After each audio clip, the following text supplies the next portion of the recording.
Hello, everyone, and welcome to the Rachel Varga podcast. If you are a first-time listener, my name is Rachel Varga. I'm a board-certified aesthetic nurse specialist, and I just love helping people figure out how to age well on the inside and out. Newsflash, when you're healthy on the inside, you are going to age impossibly well. And also, if you're watching on the Rachel Varga YouTube channel, please go ahead and subscribe, and feel free to tune in live. If you're on Facebook, if you leave a comment, your live questions are going to come up and we can answer them live on the call. So once you hop on, just say hello in the comments so I know who you are.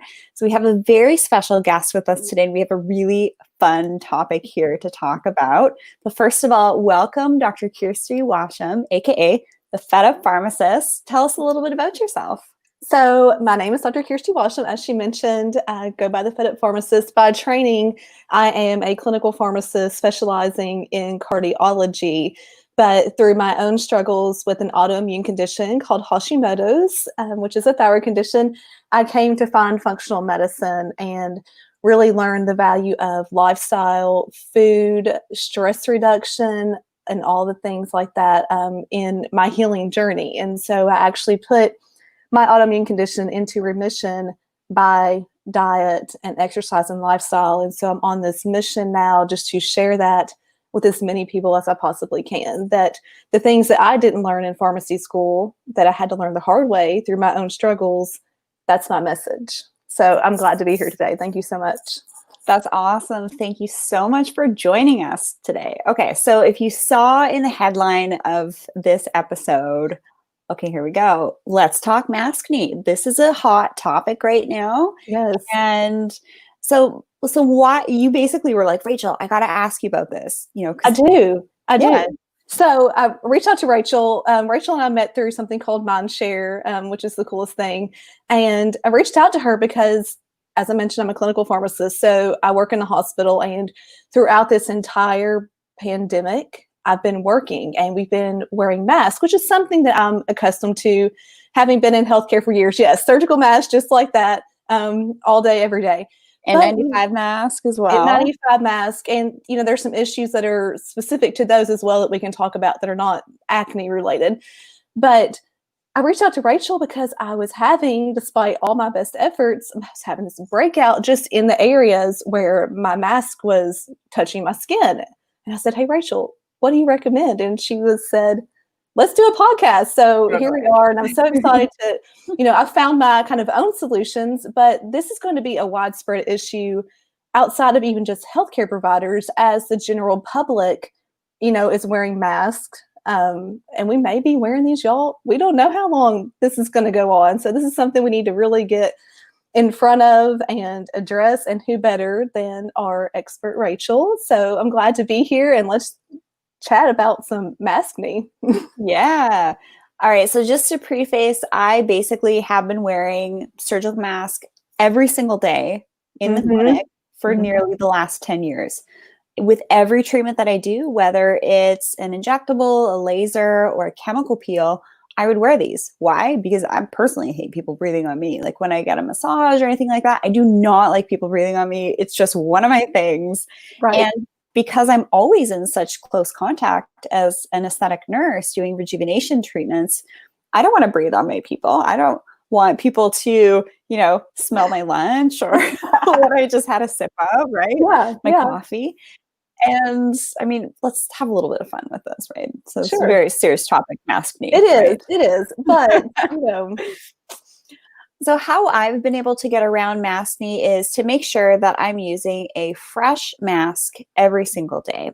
I really like to use the disposable surgical masks. However, what I'm noticing is that the masks that are being produced now are thicker. The wire in the top isn't as significant. Strong. So this is a wire one. But the ones that it's basically not a wire, I think it's just like a plastic now. So you can't get that proper seal. And because I wear glasses all the time, you get the fog. What I'm noticing is that people are taping the top of their mask, or they're taping their N95 masks. So that's a whole other problem. That is. exposure to adhesives, which a lot of people already have, as you know, sensitivity to adhesives. Right. Yeah, I'm sure you've seen that a lot, right? I have seen that, and the other thing too that I've found that's irritating, and I didn't have this issue pre-COVID, is even the elastic on the new ones. I'm not sure, thank goodness, we've got our PPE. We're not, having to reuse as much as we thought we were going to. But whatever has changed, with the production process as we're just trying to get these things out, also, that's kind of irritating. Like the elastic has also been an issue for me as well. Yeah.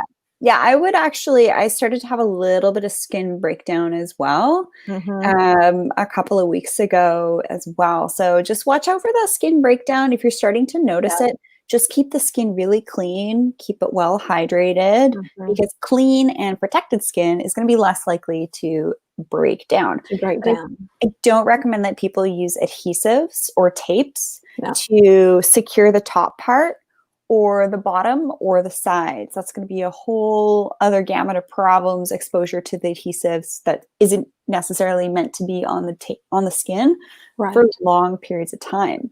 Right. And you bring up a great point too, as far as single use of mask, if you can. Now, in places where I know there's a shortage of N95, nurses and physicians and people are having to wear them repeatedly, do the best you can with what you've got. You may have to reuse it. But for the general public too, who are wearing cloth masks, would you recommend washing them after every single wear? I mean, that's good for protection against the virus too. Like repeatedly putting something on your face after you've been in public with that is not sanitary and probably not good for our skin. So some of the ways that, I've noticed in myself when I first started wearing masks all of the time with my procedures I was performing was I would get breakouts here or the jawline. And just once I started to just get my acne protocol sort of laser focused, it really helped to mitigate that. But also finding masks that your skin doesn't react to, right? That's also important as well, because you have to think about like the materials in this mask, the paper, the adhesives on the side here, what this is composed of. So if you can use, like, for example, the Envy copper mask, and I'm going to be sharing a link below, they created a wonderful initiative at Envy. For every sale of their masks, they were actually helping to provide PPE to frontline workers, which is fantastic. So nice. That's so nice. Yes, they're a great company. Definitely. So some of the things that cause maskne is just basically having this on, and it's either the rubbing or you're taking it on and off, and you're basically spreading something you might have just touched, or if you're being really naughty and you're putting this in your purse, carrying it with you, and then popping it on. Obviously, we got a thumbs up for that one. Oh, good. Don't be naughty with your masks. Carry I had a little baggie that I keep for my N95 mask. Where did I have it? But I recommend that you store your masks if you are taking it on and off. Clean hands. Put it in a little plastic bag that you can. Don't look at these things as being disposable things like plastic bags. I hope that people have had a chance to reevaluate their whole waste and consumption during this time. So just rinse it out each day. Yeah, just wash it out, or even paper bags also work well. That's what we've been using a lot at the hospital. It's just, if we need to reuse a mask, we'll put it in a paper bag, put a date and time on it, and that way we know when it's safe to be reused, and that's an eco-friendly option. That's great. So if you can avoid wearing like full makeup when you're wearing these masks, because you're basically adding another layer onto your skin where your skin's unable to breathe. So that's really key. So the main causes of maskne are, maskne is such a funny word. It is a funny word. The materials, the adhesives, and not creating a barrier that's going to be protecting and nourishing your skin in the first place. So a lot of times when people meet with me, because I do virtual skin consults all over the world, they don't have the basics of skin dialed in. So I'm going to talk about that a little bit later. Oh yeah, for sure. What are some of the other causes that you've seen? I mean, I think the main thing for me, which in the hospital setting, I generally don't wear makeup. Like sometimes I'll just do like a tinted moisturizer, depends on what I'm doing that day. But keeping this part of my face that has the mask on it clean was really key in helping me to clear up what little bit of maskne I did have going on. Because really, we're walking around. I don't have a mask with me or I would put it on, but this much of our face covered. So if you can just apply some eye makeup, that's what we're seeing these days. So just emphasize that and kind of leave this bare. That helped me. And then you bring up a great point too, as far as washing your hands. That's going to keep the maskne away, but it's also going to protect you from this virus. We're wearing this mask to protect us from to begin with. If you're just going around touching things and then touching your mask, you're contaminating yourself. You may as well not be wearing the mask to begin with. So you bring up a great point with that as well. But the makeup and not wearing like a heavy moisturizer, those are things that help me. My biggest battle though is that now it's getting hot outside. So I'm accustomed to wearing a mask mostly during like the cold seasons. Okay. And now as we've gotten into summer, we're wearing these things all the time. The perspiration has kind of been a battle a little bit there as well. I think that's contributing. I will share trapping that. Yeah, I will share with you guys that what I was catching myself doing was I had my mask on and then I was just putting it under my chin. Yes. While it was still attached behind my ears because it's difficult to breathe sometimes when you're talking a lot with these masks. Yes. So sometimes I just needed to take it off. Take a breath. Yeah, because my oxygenation, I could tell, was not as good. Mm-hmm. However, within, just a few days of doing that, when I was having, the mask that was here, and then I was putting it under my chin and resting it there, hello, breakouts. Yes. Under the chin. So that's just a little tip. A tip for you guys also, when you're wearing a mask, if you have bad breath, you're going to be like constantly smelling your own disgusting breath. So drink lots of water because I also find the more I wear a mask, the more dry my oral cavity is. So yes, make sure you keep super hydrated. It's so hard too, because you're trying to wear this mask and it's, you can't drink through the thing. And so I find myself going a lot longer during the day without just the little sips of water that I would normally take because we're wearing this so much. Yeah. Keep sipping. Gotta keep sipping. Yeah. Gotta keep sipping. Yeah. So quickly pull it down, take a drink of water, pull it back up, but don't just start walking around with your mask here. No. It's a surefire way to get breakouts. Yes. I started actually taking mine off, and you might be able to model this, and just letting it hang from one ear instead of having to pull it down underneath my chin. It'll just dangle there, long enough for you to take a sip and then put it back on. And then you're not having to touch the actual mask itself. You're just touching that kind of ear loop, which helps. That helped. Yeah, definitely. We had a question come through from Anna Marie. Thank you so much for tuning in live here.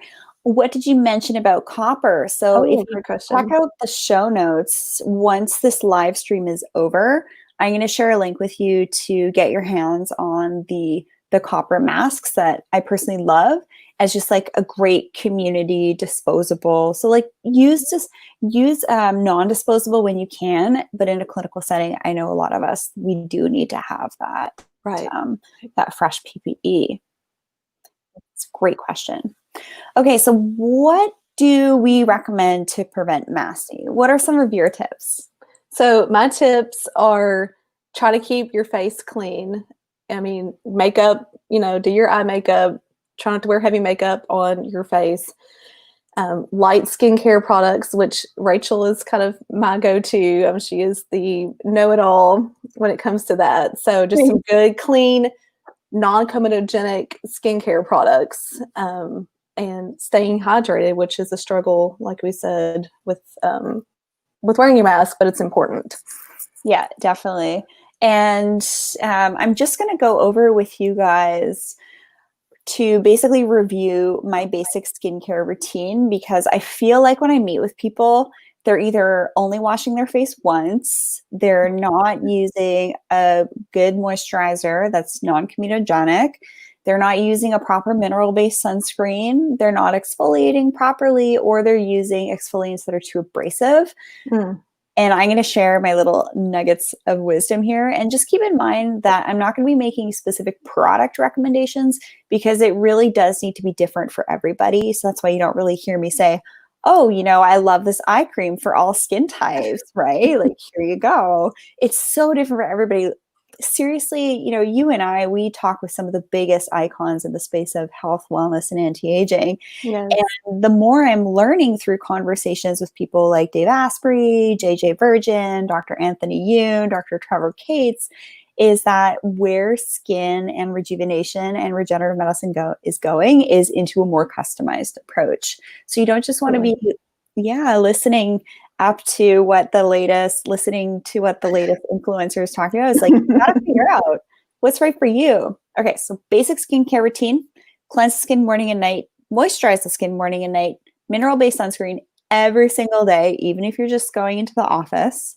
It's that 10 minutes here, 10 minutes there. It's the blue light, things like that. Yeah. And having a really good exfoliant. So obviously I get into what can be right for you. Just reach out, rachelvarga.ca. I'm happy to help you. But what I do when I get a breakout, because I just had one pop up here recently because I was really naughty with pulling my mask down, is I'll spend a little extra time scrubbing it. And then I'll put my post-recovery, it's like a benzoyl peroxide illegal peptide 10 product to basically make that breakout go away super fast. Nice. So that you don't also get like that big open white head comedome. And then that super annoying redness, which is the post-inflammatory hyperpigmentation. So there are ways to mitigate all of that. Absolutely. Yeah, that's what I was really struggling with. We're just like these, this red kind of like, I was going back through puberty, just like this jawline, acne.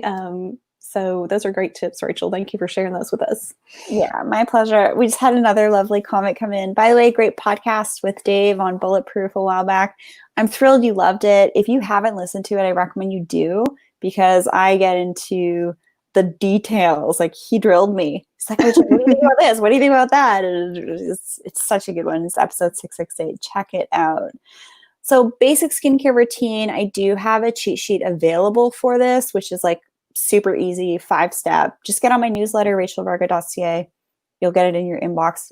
Or if you're having a hard time navigating that, just shoot me a message, private message at Rachel Varga Official. Happy to help you guys out, because it's all about just preventing skin irritation.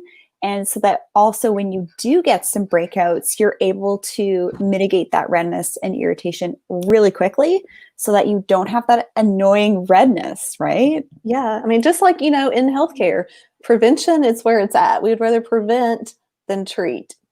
Yes. Much easier. Much easier. Absolutely. And if we were to compare our skin types, so what's your ethnic background? I am Irish and German. And when you go in the sun, do you tend to tan easily, or do you tan and burn, or do you just burn? I tan fairly easily. Yeah. So you're more of like that sort of, East, European descent, but you're more of its Fitzpatrick skin type 3 because you tan. Mm-hmm. And I'm a Fitzpatrick skin type 2. I burn like nothing, right? No tanning at all. No, not. I can't tan to save my life. I fake it with a self tanner. It's all clean. It's organic. It's super awesome. It's good stuff. I'm like a self tanning junkie because I'm so white. Like, you'll see me in a dark room, right? So you and I, we have different concerns that we need to be able to deal with when we get breakouts. For example, you're going to be less able to get a laser treatment right now because you have a tan to clear up the red acne scarring. Yeah. Mm-hmm. Yeah. And then for me, it's like I can pretty much get that all year round because I can't tan to save my life. But there are some really great in-clinic options to clear up breakouts fast. Have you tried any? I'm curious. Lately, I have not. What's the little thing called? I'm totally out of my comfort zone here. It like zaps. What's it called, Rachel? Oh, is it a bright flash of light? Yes. Yeah, and your eyes are covered and you have this ultrasound gel everywhere? Yes. What is that? That's called the intense pulse light. That's the treatment I was referring to. Okay. Yeah. Perfect. Yeah. So that's my favorite one for getting rid of red acne scars and pigmentation, things like that. That's like my go-to. You can't really have them in the summer. And for you, it's going to be a no-go right now because you have a tan. Right. Right. Yeah, Yeah. I'm actually on vacation, y'all. So this is it's a little bit unusual that I'm dark, but I have been out in the sun a little bit. But we still need our sun to get our vitamin D. We do. We're Mhm. not sun haters here. So yeah, there's good things that come from being in the sun in moderation. Yeah, definitely. And some people say that, oh, getting sun helps with my breakouts. I get fewer of them. However, unfortunately, what can happen is when you have a breakout and then you get sun exposure, it can actually cause that area to pigment easier and faster and for longer. Yes, I find that happens to me. And so I've been extra diligent this week with my sunscreen and with wearing a hat to try to protect my skin. Yeah, definitely. It's pretty key. Okay, so I do have something happening right now. And if you haven't seen me do any posts on this, where have you been? Because this is like the funnest thing ever. It's called Summer Skin Camp, and exactly what we've been talking about with mitigating breakouts. So basically, I give alternatives to, because we can't do the IPL right now for the most part. What can we do to keep our skin on point and look awesome in like 6 weeks? The conversation in Summer Skin Camp. Have you seen any of my posts on it? I've seen your post on it. Yeah, It's so much fun. it's so good. Yeah, I really want to actually have you on in there and pick your brain on like supplements and things like that. I think Let's that'd do be it. fabulous. That's some Yeah. fun. Yeah, really, really fun. So that's a great program. You could just send me an email, info@rachelvarga.ca, or you can register at rachelvarga.ca. There's still a couple of spots open. And so we basically covered a number of different things here, talking about maskne, what causes maskne. So basically that constant contact, or when you have your mask, you're touching other things, you're taking it on and off, you're reusing your masks, keeping it hanging out underneath here, wearing too much makeup. Have I missed anything? No, I don't think so. I think it's a Okay. good recap. Yeah. Yeah. Another tip is, really dialing in your skincare routine. That's really key. Drink lots of water so that you don't smell your own bad breath. That's a whole other issue. Yeah. Well, the thing is that if you're not hydrated enough, your oral cavity isn't right. And it's really important to for our immune health to make sure that we're flushing our oral cavity so that things don't have a chance to sort of like build up, if you will. That's just common sense for reducing bacterial and viral infections in your oral cavity and respiratory tract, right? Right. So, I mean, it's going to make your teeth look better too. I wish teeth look good. Yeah. So what we talked about, we shared, preventing maskne, all those points. It's just like paying attention to these details are going to make a big difference. Reviewing basic skincare routine, just reach out if you have questions. And thanks so much for joining us, everybody. Thank you so much. I hope this was helpful. Yeah. Do you have any final remarks? Do you think that we've missed anything? I don't think we've missed anything. I think you've made a great point, though, when you were talking about skincare, and that we're all unique. So the skincare needs that we have, we're all going to be different. And so the causes of people's maskne is, of course, all going to be different. You just have to kind of dig in and figure out what's going on, what's causing your problem. And then that way you can find out what you need to do to address it, whether it's something you can do on your own, as far as like washing your hands before you take your mask off, drinking more water, or if you need to reach out to a professional like Rachel for additional help.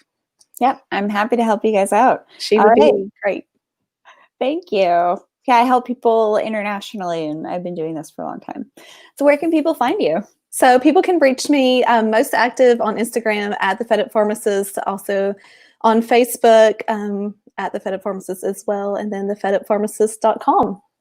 Amazing. That sounds great. Do you have any programs happening now?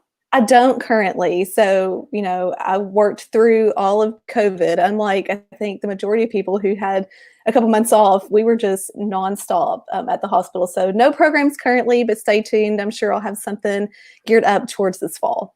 Awesome. We just had one final live comment come through here. So we have a dental hygienist with us, and she was happy that we were mentioning teeth. Yes, keeping A little tip that I do with my water is I actually like swish around. You Me might too. Me too. totally Yeah. gonna like notice me doing this in interviews now. We'll watch you. I mean, obviously that's exaggerated. Yeah, it really helps so much. So, It does, yeah. Even that, like you and I'm sure we try to eat healthy. Like I found myself, I eat a lot of fish, and now that I'm wearing this mask all the time, let me tell you, even though the omegas are good for our skin, the fish breath, let's just be real, like breathing that in after you've eaten lunch is no good. So the water trick, if you can't get to, brush your teeth, the water trick definitely helps. Don't And use a straw. No yeah, straw. don't use the straw because then you get like the little puckers around your mouth and you don't want that. But I have, you put some mint, like essential oils in your water or some lemon or something to like freshen it up. Yeah, that's cool. Yeah. Sometimes I'll throw some, just freshly cracked Himalayan rock salt in there too, just for some electrolytes. Yes. And also, I heard through one of our colleagues that that's a great way to help to combat the adrenal fatigue from that cortisol dumping if you're kind of just like go, high beta state. Yes, absolutely. I do. I enjoy salted water, especially with a little bit of lemon in it. I think that kind of takes the edge off. And I drink Berkey filtered water. That's what I normally drink during the day. And I use some drops called Trace Minerals. This is not a plug. This is just what I use. Drops called Trace Minerals, like you can order them on Amazon, but they add a nice flavor to your water and a little bit of like sodium and some magnesium as well. Just an FYI. FYI, yeah, totally not a plug. It's just no, but I FYI. don't recommend buying any beauty supplement product from those third-party websites. Yeah, no, supplements from those websites, like your multivitamins, fish oils, absolutely not. There have been some major issues with quality and adulterated products on those websites, and it may be true for skincare as well. I don't know, Rachel, like absolutely makeup, everything, makeup, shampoos, like anything name brand. Yeah. So I recommend going straight to the manufacturer or an approved distributor because safety is first and foremost, especially with everything just being so available online and on sale. And just follow, just follow, at Fed Up Pharmacist, and you'll get some really great tips for your supplements there. Yeah, thank you. Yeah, and thanks everyone for joining us. You can hang out with me, Facebook, Instagram, Rachel Varga Official, on the YouTube channel here. If you're watching, please subscribe, and also the Rachel Varga podcast. So much fun. Subscribe, leave a review, give me some ideas for future content. This is all for you guys. And coming up with this live interactive Q&A sessions and recordings is so much fun. And yeah, you can check out how I can help you at rachelvarga.ca. I work with people all over the world and just love helping people navigate away from the gimmicks and towards what's actually backed by science and research and what's going to give you the results that you want. Thank you. Yeah, thank you so much for having us today. And until next time, we'll see you guys in the next episode on the Rachel Varga podcast, YouTube channel, and live on Facebook. Bye, everyone. Bye.